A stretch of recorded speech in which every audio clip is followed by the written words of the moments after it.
जय हिंद बच्चों। आज क्या है देखने वाले हम लोग केमिस्ट्री का पार्ट कितना है 9 है। जिससे हम लोग क्लास 10 का केमिस्ट्री के चैप्टर 1 रासायनिक अभिक्रिया एवं समीकरण का हम लोग क्या देख लें पार्ट 9 देख लें। इससे पहले आप लोग वीडियो नए आप चैनल पर नए तो क्या कीजिए चैनल को सब्सक्राइब कर लीजिएगा।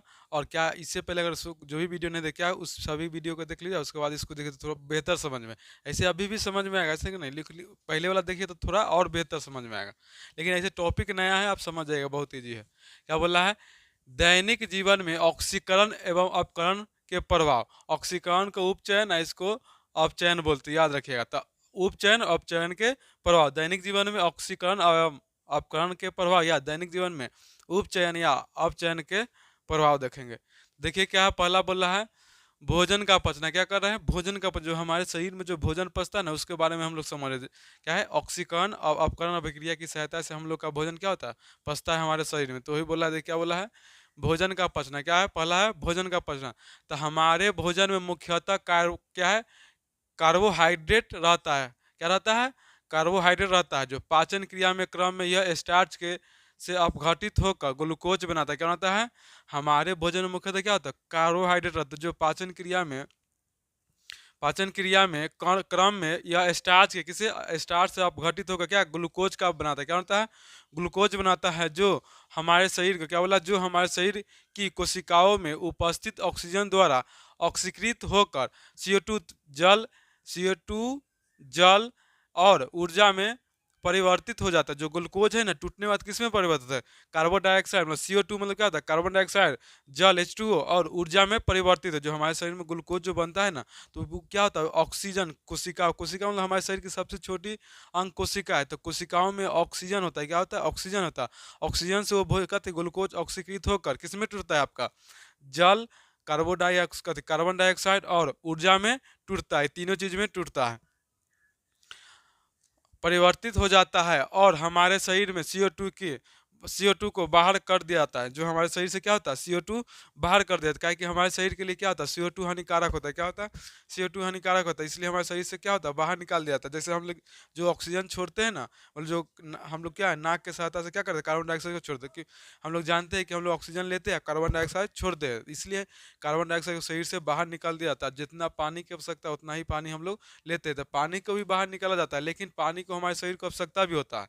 तो पानी को कब निकाला जाता है, जब हमारे शरीर में क्या होता है, आवश्यकता से अधिक होता है, या जो अपशिष्ट पदार्थ जो हमारे शरीर के लिए हानिकारक होता है उसको बाहर निकाल देता है पानी की सहायता से।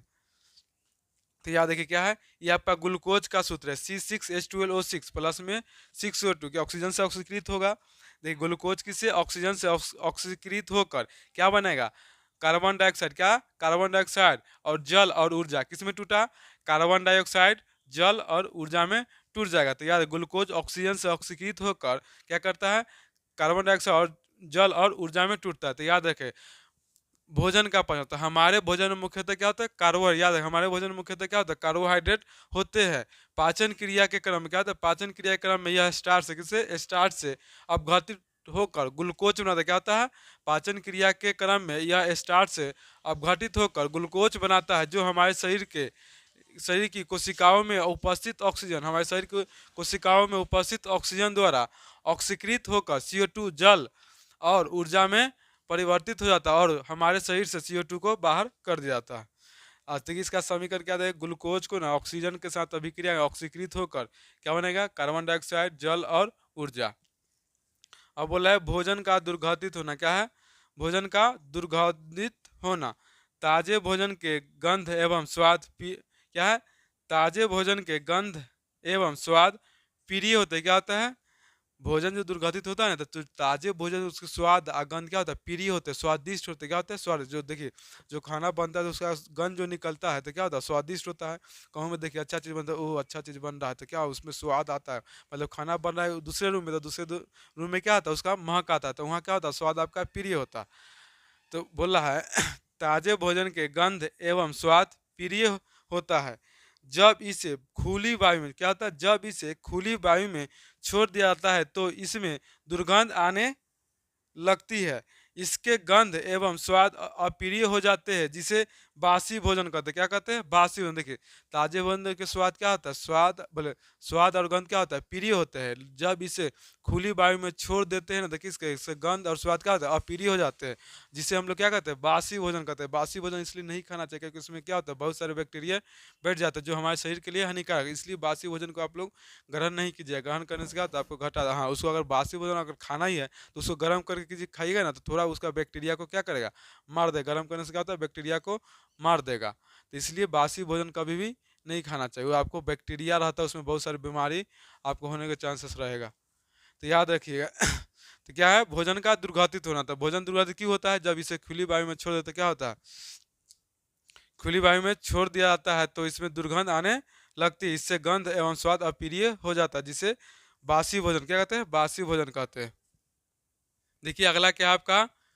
कुछ उपायों द्वारा भोजन को दूषित या अप्रिय होने से रोका जा सकता है। क्या करते हैं? कुछ उपायों द्वारा ना हम भोजन जो दूषित होता है ना उसे रोक सकते हैं। देखिए कुछ लोग क्या करते हैं? एक ही चीज को मतलब महीनों भर खाते हैं, तो किसके कारण होता है? उसका क्या करता है? उसे क्या करता है? वो कुछ उपायों द्वारा भोजन को दूषित या अप्रिय होने से रोक सकते हैं, तो उसको रोकने वाला सामान में रख दिया जाता है, जिससे वो 1 महीना तक वो भोजन ग्रहण कर सकता है। तो देखिए क्या बोला है? पहला है भोजन को रेफ्रिजरेट, क्या है इसको 1 2 ऐसे कर लीजिए, अच्छा लगेगा।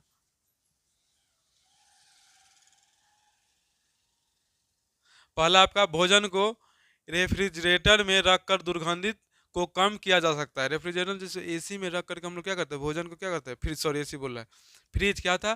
फ्रिज में जब हम लोग भोजन को रखते थे क्या होता है? कुछ दिन उस भोजन को हम लोग आराम से रख सकते हैं। जैसे देखिए मुसलमान लोग को जब भी बकरीद होता है तो उसको क्या करते हैं? उसको मीट को ना, खस्सी को जो मीट होता है क्या करीब मतलब वो लोग 1 महीना खाते हैं फ्रिज में रख रख के। तो ये बोला है कि भोजन को रेफ्रिजरेटर में रख कर दुर्गंधित को कम किया जा सकता। वायुरुद्ध बर्तनों में रखकर, वायुरुद्ध कौन बर्तन होना चाहिए? वायुरुद्ध बर्तन में रख कर हम इसको क्या करते हैं? स्वाद को अप्रिय नहीं होने दे सकते हैं कुछ दिनों तक। बोला है सिट्रिक अम्ल तथा लेसिथिन रख करके, सिट्रिक अम्ल और लेसिथिन रख करके हम लोग खाना को या भोजन को अप्रिय या दुर्गंधित होने से बचा सकते हैं। अब क्या है? संक्षारण। क्या होता है? संक्षारण मतलब लोहे पर जैसे जंग लगता है ना, उसी को हम लोग क्या कर सकते हैं? संक्षारण कहते हैं। लोहे पर जंग लगना ही क्या कहलाएगा? संक्षारण। देखिए लोहा, जब लोहा के जो वस्तु रहते हैं उस पर ना भूरे रंग की एक परत जम जाती है, उस परत को हम लोग संक्षारण कर सकते हैं। जैसे लोहे पर जंग लगना कहते हैं, उस परत को क्या, जब लोहे पर एक परत जम जाती है उस परत को हम लोग जंग लगना कहते हैं, उसी जंग लगने की क्रिया को हम लोग क्या कहते हैं? संक्षारण कहते हैं। तो बोल रहा है धातु पर कथी है? देखिए वही तो बोल रहे हैं, धातु पर अवांछनीय परत जमा हो जाता है जिसे संक्षारण कहते हैं। क्या कहते हैं? किसी भी धातु पर अवांछनीय परत जमा हो जाता है उसे कहते हैं संक्षारण कहते हैं। जैसे अभी बताए थे लोहा पर जंग लगना, तो लोहा पर क्या होता है? जब लोहा नया होता है उसको खुली वायु में छोड़ देना पर ऊपर बुरे रंग की एक परत जम जाती है, उस परत को हम लोग क्या कह सकते हैं? जंग लगना कहता है। इस क्रिया को हम लोग संक्षारण कहते हैं। वही बोल रहा है धातु पर अवांछनीय परत जमा हो जाता है जिसे हम लोग क्या कहते हैं? संक्षारण कहते हैं। क्या कहते हैं? संक्षारण। जैसे क्या है? लोहे पर जंग लगना हो जाएगा, लोहे पर जंग लगना। अब बोला है दहन की क्रिया। क्या बोला है? दहन की क्रिया।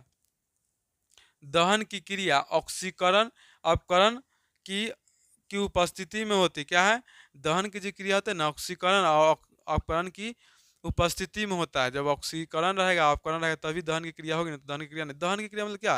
कोई भी पदार्थ जलाने के लिए क्या चाहिए? हमको ऑक्सीजन चाहिए, उस पदार्थ तक पहुंचने का उपाय चाहिए, यही ना होता है। तो दहन की क्रिया तभी संभव है जब दहन की क्रिया ऑक्सीकरण अपकरण की उपस्थिति में होता है। तो दहन की क्रिया ऑक्सीकरण अपकरण की उपस्थिति में हो सकती है, इससे पहले नहीं हो सकता है।